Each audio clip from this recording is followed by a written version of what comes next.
moral stories. அந்த கிராமம் மாசுபடாம இருந்துச்சு. சோஷியல் மீடியான்னு ஒண்ணு வந்து மனுஷங்களை இன்னும் பிரிக்காம இருந்த காலம். ரொம்ப வருஷத்துக்கு முன்னாடி இருந்த ஒரு அழகான கிராமம் அது. சுப்பிரபாதம், பறவைகளோட ஒலிகள், பால் கறக்கும் போது நொர பொங்குற அந்த வாசம், ஊர் மத்தியில பேச்சுக்கள், இப்படிதான் அந்த கிராமமே விடியும். டேய் வைக்க போற உருவிட்டு போகாதீங்கடா. டேய் தம்பி, 2 வேப்பங்குச்சி எடுத்துட்டு வாப்பா. அப்புறம் என் பேரை சொல்லி ஒரு பீடி கட்டு வாங்கிட்டு வாப்பா. நம்ம சூரி கடையில கேளு, அவன் கொடுப்பான் அப்படின்னு பெரியவர் திண்ணையில உட்கார்ந்து எல்லாரையும் பரிகாசம் பண்ணி பேசிட்டு இருப்பாரு. ஆனா யாரும் கோவப்படாம சிரிச்சுக்கிட்டே அவருக்கு பதில் சொல்லிட்டு போவாங்க.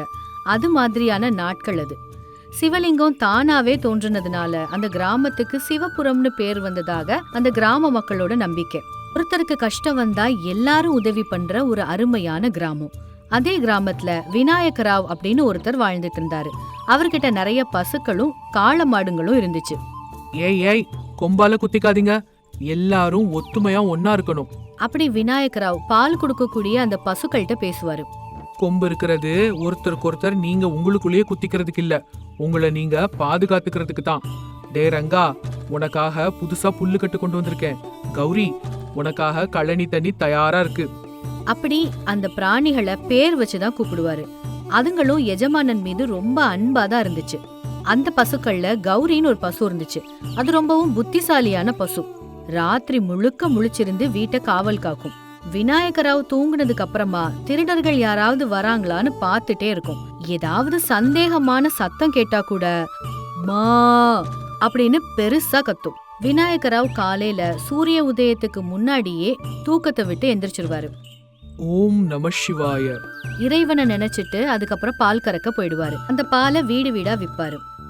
அந்த பாலை தயிராவும் மோராவும் ஆக்கி கூட அவர் வித்துட்டு போவாரு. அதே ஊர்ல தர்மராவ் அப்படின்னு ஒரு பெரிய பணக்காரர் இருந்தாரு. அப்பா, நீ வந்துட்டியாப்பா? சீக்கிரமா பாலை ஊத்து. ஓ, பால் இல்லேன்னா எங்க வீடு விடியவே மாட்டேங்குது. அதை கேட்டதும் விநாயகராவ் பாலை ஊத்தி கொடுப்பாரு. பெரிய பணக்காரரா இருந்தாலும் சரி, இல்ல கூலி வேலை செய்யற சோமுவா இருந்தாலும் சரி, விநாயகராவ் மரியாதையா தான் பேசுவாரு. இப்படியே இருக்கும்போது ஒரு நாள் விநாயகராவுக்கு காய்ச்சல் வந்துருச்சு. படுக்கையில இருந்து எந்திரிக்கவே முடியல. விநாயகராவோட பையன் ரவி பெருசா இதை கண்டுக்கவே இல்ல. காலையில எந்திரிச்சு சும்மா ஊரை சுத்திட்டு திரிவான். 3 வேளையும் நல்லா சாப்பிடுவான். கும்பகர்ண மாதிரி நல்லா தூங்குவான். இதுதான் அவனுடைய அன்றாட செயல். விநாயகராவ் உடம்பு சரியாம இருக்காரு அப்படின்னு எல்லாரும் வீட்டுக்கே வந்து பால் வாங்கிட்டு போனாங்க. பாவம், நம்ம எஜமானன் இவ்ளோ கஷ்டப்படுறாரு. குறைஞ்சபட்சம் பையனாவது ஏதாவது செய்யணும். இவங்கெல்லாம் உண்மையிலேயே மனுஷங்க தானா? பையனா பிறந்தா மட்டும் போதுமா? அப்படி அந்த கௌரி பசு தனக்கு தானே பேசிட்டு இருந்துச்சு. இவரோட பையன் எதுவுமே செய்ய மாட்டான் அப்படின்னு புரிஞ்சு நம்ம தான் ஏதாவது செஞ்சு எஜமானனை காப்பாத்தணும்னு நினைச்சது. 2 நாள்ல எப்படியாவது நம்ம எஜமானனோட காய்ச்சலை சரி பண்ணணும் அப்படின்னு அந்த கௌரி பசு தனக்கு தானே முடிவு பண்ணுச்சு. அடுத்த நாள் மேய்ச்சலுக்காக அது காட்டுக்குள்ள போச்சு. காய்ச்சலை குணப்படுத்துற மாதிரி மூலிகைகள் எங்க இருக்குன்னு தேடி தேடி அந்த மூலிகைகளை சாப்பிட்டுச்சு. சாயங்காலம் வந்ததும் அது பால் குடுத்துச்சு. இப்படியே 2 நாட்கள் விநாயகராவ் அந்த பாலை குடிச்சாரு.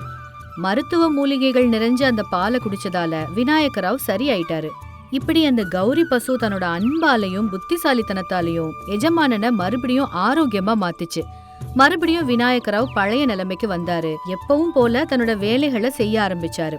அவருக்கு எல்லாமே இருந்தும் கூட மகனை பத்தின கவலை எப்பவும் இருந்துச்சு. ஒரு நாள் தன்னோட பையன் கிட்ட, ரவி, ஒவ்வொரு மனுஷனுக்கும் ஆரோக்கியத்தை கொடுக்கறது அவனோட வேலை மட்டுமே. அது மட்டும் இல்லாம மக்கள் உன்னை மதிப்பிடுறது கூட உன்னோட வேலையை பார்த்து மட்டும்தான்ப்பா. நான் வேலை செய்ய மாட்டேன்னு சொல்லலையே, நீங்க என்ன வேலை சொன்னாலும் செய்யறேன். சரி, அப்படின்னா அந்த பால் எடுத்துட்டு போய் எல்லார் வீட்லயும் கொடுத்துட்டு வா. அப்படி சொல்லவும் ரவி பால் எடுத்துட்டு புறப்பட்டான்.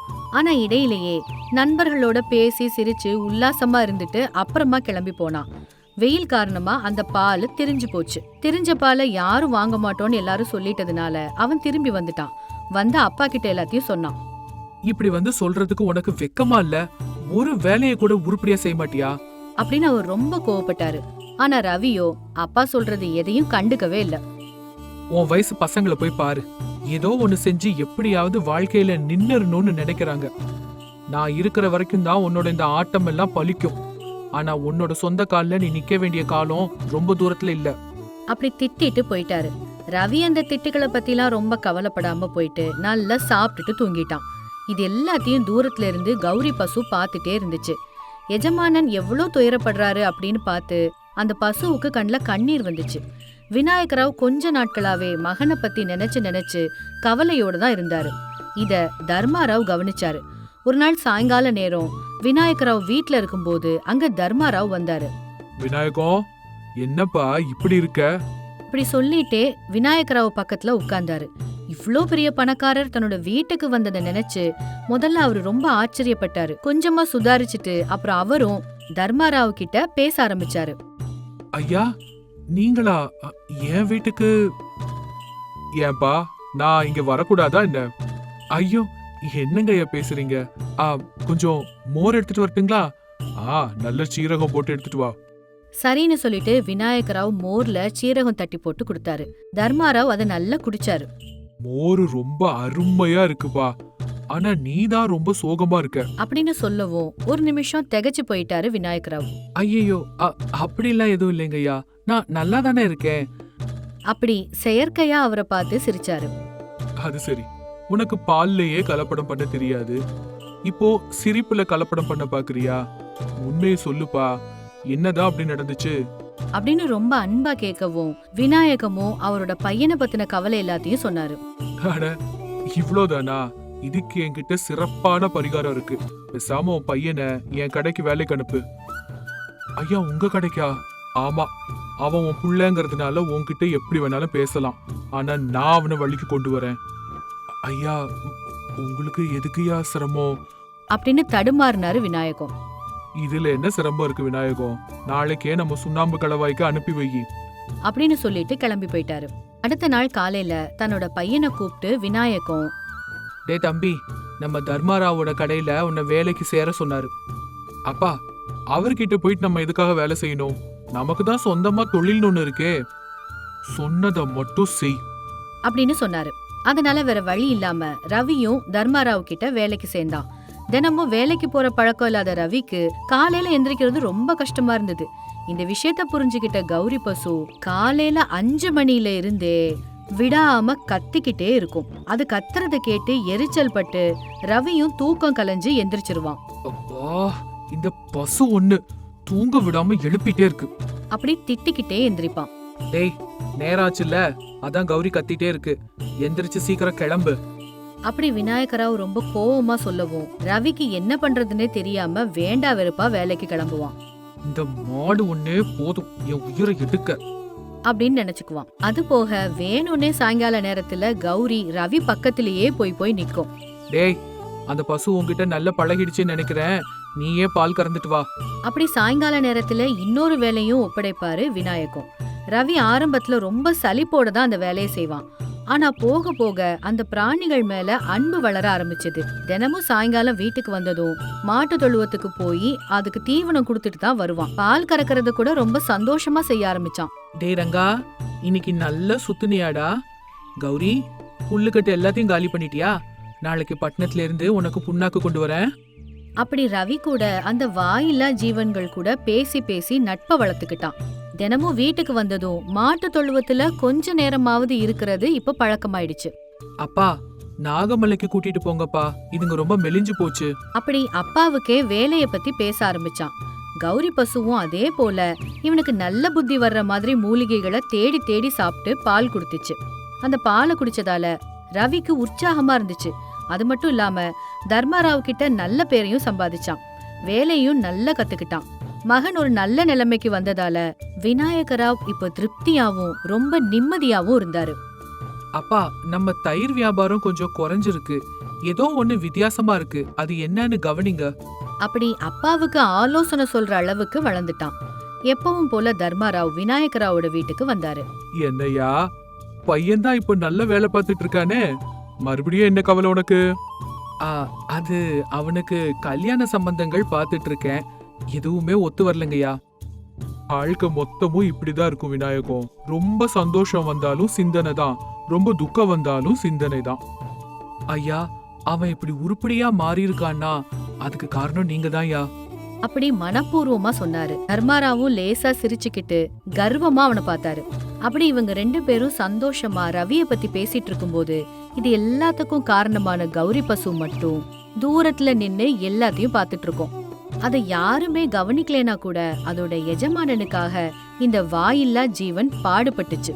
ரவி கல்யாணம் பண்ணிக்கிட்டு ரொம்ப சந்தோஷமா வாழ்ந்துட்டு இருந்தான்.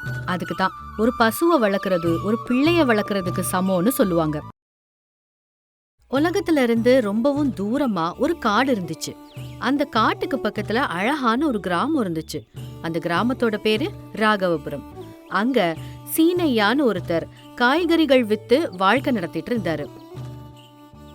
காய்கறிகள்மா, காய்கறிகள் வாங்கம்மா, வந்து வாங்கிக்கோங்க அப்படின்னு தெரு ஓரமா கடை போட்டு அங்க வியாபாரம் பண்ணிட்டு இருப்பாரு. மெல்ல மெல்ல வெயில் காலம் வந்துச்சு. வெயில் கொடுமை ரொம்ப அதிகமா இருந்துச்சு. குழந்தைங்களுக்கு ஸ்கூல் இல்லாததால விளையாடிட்டு இருந்தாங்க. பணத்துக்கு ரொம்ப ரொம்ப கஷ்டப்படுற குடும்பம் சீனையாவோடது. அவனுக்கு வர்ற சின்ன வருமானத்தை வச்சுதான் அந்த குடும்பத்தை நடத்திட்டு இருந்தான். இந்த வெயில் காலத்தால வியாபாரமே நடக்கல. நம்ம குழந்தைக்கு கூட நம்மளால சரியா சாப்பாடு கொடுக்க முடியல. வெயில் காலம் இல்லாத நாட்கள்ல சீனையாவோட வாழ்க்கை நல்லாதான் போயிட்டு இருக்கும். அப்படி இப்படின்னு வருமானமும் வரும். அப்படி தெருவோரமா காய்கறிகள் வித்து வந்த வருமானத்துல கொஞ்சத்தை மத்தவங்களுக்கு உதவி செஞ்சு மத்தத குடும்பத்துக்காக செலவு பண்ணுவான். ஆனா இப்போ வெயில் காலம் வந்ததால அவனுக்கு சுத்தமா எந்த வியாபாரமும் நடக்கவே இல்ல. சாயங்காலம் வரைக்கும் காத்திருந்தும் கூட வெயில் குறையவே இல்லாததால மக்கள் யாருமே வெளியில வரவே இல்ல. சரி, இதுக்கு மேல விக்காதுன்னு கூடைகளை தூக்கிக்கிட்டு அவன் நடந்துட்டு இருந்தான். வழியில அவனுக்கு 100 ரூபாய் நோட்டு கட்டு ஒண்ணு தெரிஞ்சுது. சுத்தி அங்க இங்கன்னு பார்த்தான். யாருமே இல்லன்னதும் அந்த நோட்டு கட்டை எடுத்துக்கிட்டான். இது என்னோடது கிடையாதுதான். இது எடுத்தது சரியா தப்பா அப்படின்னு தனக்கு தானே ரொம்ப நேரம் யோசிச்சு பார்த்தான். இன்னைக்கு சாப்பாட்டு தேவைக்காக மட்டும் கொஞ்சம் எடுத்துக்கலாம். அடுத்த நாள் மிச்சத்தை அப்படியே கடவுளோட உண்டியல்ல போட்டுறணும். அடுத்தவங்க சொத்து பாம்பு மாதிரி அப்படின்னு தனக்கு தானே நல்லா ஆலோசிச்சு அந்த முடிவுக்கு வந்தான். இந்த பணத்தை வச்சு என்ன வாங்கலான்னு யோசிச்சுக்கிட்டு இருக்கும்போது அவனுக்கு எதிரில ஒரு ஊனமுற்றவன் வந்து நின்னான். சீனையா அவனை பார்த்தான். ஐயா, ஐயா, சாப்பாடு சாப்பிட்டு 3 நாள் ஆச்சுங்க ஐயா. பசியில உயிரே போகுதுங்க ஐயா. ஏதாவது உங்களால முடிஞ்ச உதவிய பண்ணுங்க ஐயா. அப்படி பிச்சை கேட்டான். தன்னோட குடும்பத்தோட பசிய போக்குறதா இல்ல இந்த உடல் ஊனமுற்றவனுக்கு உதவி பண்றதான்னு சீனையா யோசிச்சான். அரிசி வாங்கிட்டு போனா குழந்தைங்க 4-5 நாளைக்கு பசியார சாப்பிடும். அப்படி அவன் நினைச்சிட்டு இருக்கும் போதே இந்த உடல் ஊனமுற்றவன் தொடர்ந்து அவன்கிட்ட கெஞ்சி கேட்டுக்கிட்டே இருந்தான். அவனை பார்க்க சீனையாக்கு ரொம்ப இரக்கமா இருந்துச்சு. அவன்கிட்ட இல்லன்னு சொல்ல முடியாம அந்த பணத்தை அப்படியே அவன் கையில கொடுத்துட்டு வெறும் கையோட வீட்டுக்கு திரும்பி போனான். வீட்ல தூங்கிக்கிட்டு இருந்த குழந்தைய பார்த்தான். தனக்காக தூங்காம முழிச்சிட்டு இருந்த மனைவி கிட்டக்க வந்து, குழந்தை ஏதாவது சாப்பிட்டாளா அப்படின்னு மனைவி மேல நேசத்தோட குழந்தை மேல பாசத்தோட கேட்டான். கஞ்சி வச்சு கொடுத்தேங்க, குடிச்சிட்டு தூங்குறா. அப்போ நீ அப்படின்னு ரொம்ப அன்பா கேட்டாரு. மனைவி தலைய குனிஞ்சுக்கிட்டே இல்லன்னு சொன்னா. என்ன கல்யாணம் பண்ணிட்டு வந்த நாள்ல இருந்து 3 வேளை வயிறார நீ சாப்பிட்டதே இல்ல. என் மேல உனக்கு கோபம் இல்லையா அப்படின்னு ரொம்ப சோகமா கேட்டான். நீ குடிகாரனா இருந்தா சண்டை போடலாம், சண்டைக்காரனா இருந்திருந்தேன்னா உன்னை திட்டலாம். ஆனா நீ உடல் ஒடிய உழைச்சிட்டு வர, நீ உழைச்சு கொண்டு வந்தத மத்தவங்களுக்கு உதவியும் செய்யற. அதெல்லாம் போக என் மேல இவ்ளோ பாசமா இருக்க. அப்படி இருக்கும்போது உன் மேல எப்படி கோவப்படுவேன் அப்படின்னு ரொம்ப அன்பா சொன்னான். சீனையா எதுவுமே பேசாம இவ்ளோ நல்ல மனைவி கிடைச்சதுல உள்ளுக்குள்ள ரொம்ப சந்தோஷப்பட்டான். அன்னைக்கு ராத்திரி 2 பேரும் சாப்பிடவே இல்லைனாலும் நிம்மதியா படுத்து தூங்குனாங்க. ஒரு நாள் வழக்கம் போல சீனையா தெரு ஓரமா உட்கார்ந்து காய்கறிகள் வித்துக்கிட்டு இருந்தான். காய்கறிகள்மா, காய்கறிகள் வாங்கம்மா வாங்க. நல்ல பசுமையான சுத்தமான காய்கறிகள், இப்ப பறிச்சு சந்தைக்கு வந்த காய்கறிகள் வாங்கம்மா. கத்திரிக்காய், பீர்க்கங்காய், தக்காளி எல்லாம் புதுசா பறிச்சது வாங்க. அப்படி கூவி கூப்பிட்டான். ஆனா அங்க யாருமே வரல. அந்த இடத்துக்கு ஒரு கிராம அதிகாரி வந்தாரு. டேய், நீ என்ன இங்க கடை போட்டு உட்கார்ந்துருக்க? போற வரவங்களுக்கெல்லாம் இடைஞ்சலா இருக்கும். கடையை எடு எடு. ஐயா, இத்தனை வருஷமா இங்கதான் உட்கார்ந்து வித்துக்கிட்டு இருக்கேன் ஐயா. இப்ப திடீர்னு வந்து கடைய காலி பண்ணுன்னு சொன்னா ராஜா பார்த்தா எங்களை தான் திட்டுவாரு. கடையை உடனே எடு. ஐயா, இப்போ உடனே எடுக்கணும்னா என் பொறுமைய சோதிக்காம ஒழுங்கா கிளம்பிடு. இல்லனா உன்னை சிறையில தூக்கி போட்டுருவேன். இப்படி ரொம்ப கடுமையா கிராம அதிகாரி சொல்லவும் வேற கதி எதுவும் இல்லாம சீனையா காய்கறி கூடைகளை தூக்கிக்கிட்டு நடக்க ஆரம்பிச்சான். அப்படி போயிட்டு இருக்கும்போது ஒரு கோவில்ல அன்னதானம் பண்ணிட்டு இருக்கிறத பாக்குறான். பசியினால அவன் வயித்துல எலிகள் ஓடுற மாதிரி உணர்ந்தான். கோயில்ல அன்னதானத்தை நல்லா சாப்பிட்டான். மனைவி குழந்தைக்கு கூட ஒரு பொட்டலம் கட்டிக்கிட்டு அந்த இடத்துல இருந்து கிளம்பும் போது அந்த கோயில் பூசாரி அவன்கிட்ட வந்து நின்னாரு. தம்பி, உன்னை பார்த்தா நல்லா உழைச்சு சம்பாதிக்கிறவன் மாதிரி தெரியுது. இந்த அன்னதானத்தை கோயில்ல தொடர்ந்து நடத்துறதுக்கு ரொம்ப ரொம்ப கஷ்டமா இருக்கு. உன்னால முடிஞ்ச உதவி ஏதாவது இருந்தா இந்த அன்னதானத்துக்காக நீ செய்ப்பா. அப்படி தாழ்மையோட கேட்டாரு. மூழ்கிக்கிட்டு இருக்கிற கப்பல்ல மூட்டைகள் அடுக்கின மாதிரி இருந்தது சீனையாவுக்கு. நான் இங்க சாப்பிட்டதுக்கு பிரதிபலனா இவங்களுக்கு ஏதோ ஒரு உதவியை நான் கண்டிப்பா செய்யணும்ல அப்படின்னு மனசுல நினைச்சுக்கிட்டான். ஐயா, என்கிட்ட பணம் இல்ல, ஆனா என்னால முடிஞ்ச உதவியை நான் செய்யலாமா? அப்படி கேட்கலாமா வேண்டாமான்னு யோசிச்சுட்டே கேட்டான். அப்ப பூசாரி சின்னதா சிரிச்சுக்கிட்டே இந்த மாதிரி சொன்னாரு. உதவி செய்யறதுக்கு மனசுதான்ப்பா வேணும். நீ மனப்பூர்வமா எதை கொடுத்தாலும் அது கடவுளுக்கே போய் சேரும் அப்படின்னு ரொம்ப சந்தோஷமா சொன்னாரு அவரு. சீனையா சாப்பாடு பொட்டலங்களை மட்டும் எடுத்துட்டு அந்த காய்கறி கூடைகளை அப்படியே தானமா கொடுத்துட்டான். என்னால முடிஞ்ச உதவி இதுதாங்கய்யா, எடுத்துக்கோங்க. அதுக்கு அந்த பூசாரி, நீண்ட காலம் நல்லா வாழணும், உனக்கு எல்லா செல்வங்களும் வாழ்க்கையில கிடைக்கணும் அப்படின்னு ஆசிர்வதிச்சாரு. சீனையா தன்னோட வீட்டுக்கு போன போது வெளியில இருந்த தொட்டியில படகு செஞ்சு விட்டுட்டு அவனோட மகா விளையாடிட்டு இருந்தா. அப்பாவை பார்த்ததும் ஓடோடி வந்தா. அப்பா, இன்னைக்கு எங்களுக்கு ஸ்கூல் கிடையாது. அம்மா, இது என்னது அப்படின்னு கையில வச்சிருந்த பொட்டலத்தை பார்த்து கேட்டா. இது சாப்பாடுமா, உனக்காக கடவுளே கொடுத்து அனுப்பியிருக்காரு. இன்னும் சொன்னதும் அவ ரொம்ப ரொம்ப சந்தோஷமாயிட்டா. இந்த சாப்பாடு கடவுள் எனக்காக கொடுத்து அனுப்புனது அப்படின்னு ரொம்ப குதூகலமா அத சாப்பிட ஆரம்பிச்சா. மனைவிக்கு கூட ஒரு பொட்டலத்தை கொடுத்து, நீயும் சாப்பிடு. அப்போ உங்களுக்கு? நான் சாப்பிட்டுட்டேமா, நீ சாப்பிடு. அப்படி மனைவிய சமாதானப்படுத்தி சாப்பிட வச்சான். ராத்திரி அவங்களோட மகள் உறங்கின பிறகு 2 பேரும் உட்கார்ந்து பேசிக்கிட்டு இருந்தாங்க. அப்படி பேசும்போது அன்னைக்கு நடந்த விஷயங்கள் எல்லாத்தையும் மனைவி கிட்ட சொன்னா சீனையா. இப்ப என்ன செய்யலான்னு இருக்கீங்க? இந்த காய்கறி வியாபாரத்தை நிறுத்திடலான்னு நினைக்கிறேன். என்னங்க நீங்க சொல்றது? பிள்ளைக்கு ஒருவேளை சாப்பாடு கூட போட முடியாத இந்த வியாபாரத்தை நடத்தி எதுக்கு? கூலி வேலைக்கு போறேன், அதுவும் இல்லன்னா பிச்சை எடுத்தாவது பொழப்பு நடத்துறேன் அப்படின்னு ரொம்ப சோகமா சொன்னான். அன்னைக்கு ராத்திரி கணவனை சமாதானப்படுத்துறதுக்கு மனைவிக்கு ரொம்ப நேரம் ஆயிடுச்சு. எப்ப தூங்குனாங்களோ அவங்களுக்கே தெரியாது. காலையில வழக்கம் போல அவ சீக்கிரம் எந்திரிச்சு பாக்கும்போது அவ முன்னாடி ஒரு மாய கூட தெரிஞ்சுது. அது தக தகன்னு தங்க நிறத்துல மின்னிக்கிட்டு இருந்துச்சு. சீனையாவோட மனைவி ஆச்சரியப்பட்டு கணவனை எழுப்புனா. என்னங்க, ஏங்க ஏங்க ஒரு தடவை எந்திரிங்க அப்படின்னு பதட்டமா எழுப்புனான். சீனையா சோம்பலா கண்ணை திறந்து பார்த்து, என்னம்மா ஆச்சு, எதுக்கு இப்படி எழுப்புற? ஒரு தடவை அங்க பாருங்க அப்படின்னு சொன்னதும் சீனையா அங்க பார்த்தான். அந்த மாய கூடைய பார்த்து ஆச்சரியப்பட்டான். ஒரு தடவைக்கு 2 தடவை கண்ணை சிமிட்டி சிமிட்டி பார்த்தான். இது என்னது? இந்த கூடைய நான் நேத்து கோயிலுக்குள்ள தானமா கொடுத்தேன் அப்படின்னு பக்கத்துல போய் சோதிச்சு பார்த்தான். அப்போ அந்த கூடைக்குள்ள இருந்து அசரீரி கேட்க ஆரம்பிச்சுது. மகனே, எத்தனை கஷ்டத்திலும் நேர்மையாக இருக்க வேண்டும் என்ற உனது குணம், பிறருக்கு உதவ வேண்டும் என்கிற உனது மனது, உன்னுடைய நேர்மை அனைத்தும் மிக மிக அருமையானது. நான் ஒரு மாயக்கூடை. நான் காலியாக இருக்கும்போது என்னிடம் நீ எதை கேட்டாலும் நான் அதை உனக்காக தருவேன். உன்னை போன்றவர்களிடம் இருந்தால் நான் அனைவருக்கும் பயன்படுவேன். தயங்காமல் உன்னுடைய தேவைகளை நீ நிறைவேற்றிக்கொள். தேவையென்று வருபவர்களுக்கு உதவி செய். எல்லாமே நல்லபடியாக நடக்கும். உன் நேர்மைக்கு நான் தரும் வெகுமதி இது அப்படி சொல்லுச்சு. இத கேட்ட சீனையா அவனோட மனைவியும் கூட ரொம்ப ரொம்ப சந்தோஷப்பட்டாங்க. மாய கூடையே, என்னோட குடும்பத்துக்கு என்னால சாப்பாடு சரியா கொடுக்க முடியல, உன்னால அவங்களுக்கு சாப்பாடு தர முடியுமா அப்படின்னு கேட்டதும் அந்த கூடையில இருந்து விதவிதமான சாப்பாடுகள் வந்துச்சு. அவங்க பொண்ணு எந்திரிச்சதும் அவகிட்ட எல்லா விஷயத்தையும் சொன்னாங்க. அன்னைக்கு குடும்பமே சேர்ந்து உட்கார்ந்து திருப்தியா சாப்பிட்டாங்க. ஏங்க, இந்த மாய கூடையால நம்மளோட கஷ்டம் எல்லாம் தீந்துருச்சு.